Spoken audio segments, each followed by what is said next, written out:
My name is Liz Abderholden. I'm a senior at Lake Forest College, and I studied abroad with the London Florence Arts and Context program in the spring of 2011. So to begin, I want to quote one of my biggest heroes, Eleanor Roosevelt. She said, "The purpose of life, after all, is to live it, to taste experience to the utmost, to reach out eagerly and without fear for newer and richer experiences." By far, my biggest reach was studying abroad, and it has since become my richest experience. I lived in London and Florence and traveled a lot during my free time. I saw England, Ireland, Portugal, Spain, France, Germany, Austria, the Czech Republic, Italy, and Greece. And while Asia was wonderful, it was not the places, but the people that made the biggest impact. The biggest impact. Est-ce qu'il se parle? Oui. Are we good now? Yeah? Okay, sorry. It was not the places, but the people that made the biggest impact on my time abroad. I met 17 strangers who, in a matter of just a few short months, became family. I had 5 teachers who inspired me by making the cities themselves a classroom. And I had a host mother who fed me delicious food and gave me great conversation and music. There's not a day that goes by where I don't think of one of the friends that I made abroad.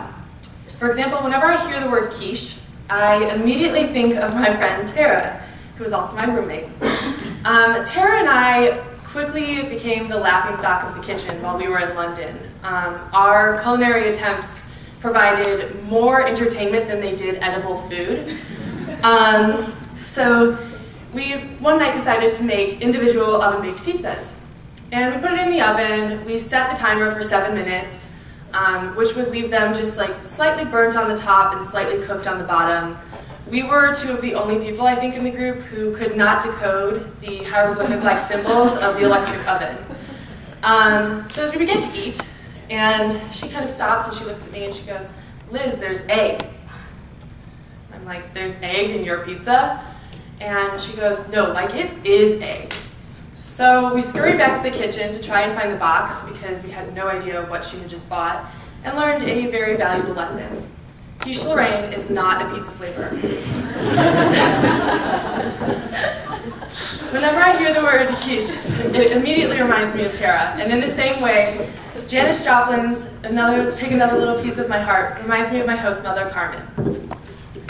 Dinner in Florence was one of my favorite times, not just because of the wonderful food that Carmen made, but also because it was where we got to know each other.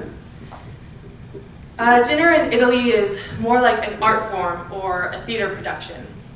It has 3 courses, and instead of 1, it lasts at least 2 hours as opposed to 30 minutes. Carmen would usually put on a record. Most of the time it was these really beautiful piano concertos, and we would all sit down and talk together. By the end of the program, it was basically just in Italian. And one night she asked if I would like to pick up the music. So she was showing me various records, and she all of a sudden pulled out a Janis Joplin album. And I immediately said yes. Janis Joplin had been my favorite singer since I was 14 years old, and here I was, a continent away, speaking Italian with my host mother, and yet both of us were singing, you know, "Want you to come on and take it." It was experiences like this that were truly memorable. And it wasn't just the music, but the art and the literature and movies that we had in common. When the time came for the trip to end, I sobbed like a baby. I had to say goodbye to not only my fellow group members, but Carmen, her cat Priska, and the 5-month adventure. My face was literally swollen from crying so hard as I went to the Pisa airport to go and take a flight back to London. And it was extremely hot. I could not fit my hat nor my winter coat into my overstuffed suitcase, so I was wearing them, which made it even hotter. And the astronomical amount of people that were in the airport that day because of a bomb scare, which turned out to be from World War II, it made it sweltering. I was rushing around trying to check in, find the security gate, and I passed by this long line of people. As I reach towards the entrance of the security gate, I reached that long line of people was the security line. I had 5 minutes to make it to my flight, and I was pretty visibly distressed at that point. And a man came up to me, and he was in the line, he said, you know, in Italian, like, what's wrong? But I could not answer. And so he tried in English, when's your flight? It turned out that we were on the same flight, and he even, out of generosity, let me cut in front of him in line of him and his girlfriend. So I thanked them profusely and walked through back to the terminals, where the closer I got to the gates, the more people seemed to form, making it even hotter. So I grabbed a water bottle immediately and stood near the gate. The couple from the security line come up a few minutes later, and they asked me, is this your camera? We found it by the vending machine. I was completely shocked. It had fallen out of my pocket, which I had forgotten to zip. And they surprisingly had found it, recognized me from some of the photos, and brought it back to me. So we sat on the flight together and we began to talk to one another, and I found out that they were both police officers. He was actually a UN police officer, which is why he knew so much English, besides the fact that he also worked the Carnival cruise lines in America for a while. And we began talking about my trip, most especially the difference between the English and the Italian. I think he put it best that the English, when a flight ends, claps like this.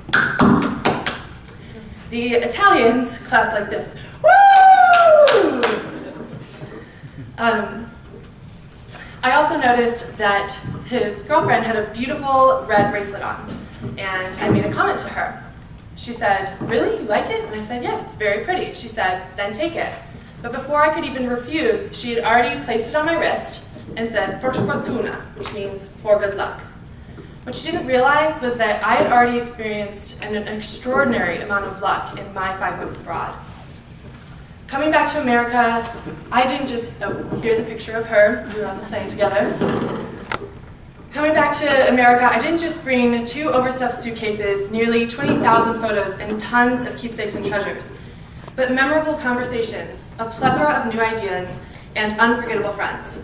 It was sitting within a greenhouse in London during a class trip that I took the time and realized I needed to slow down, to appreciate every moment that I had here, to stop and smell the roses. I can tell you I miss the cobblestone streets, the tube stations, the canary yellow buildings, and the rolling hills. But even more, I miss the small moments, the ones that would seem pretty insignificant.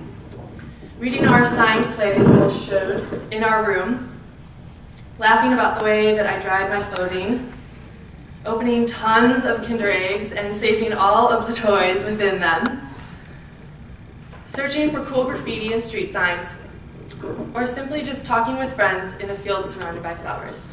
Thank you so much.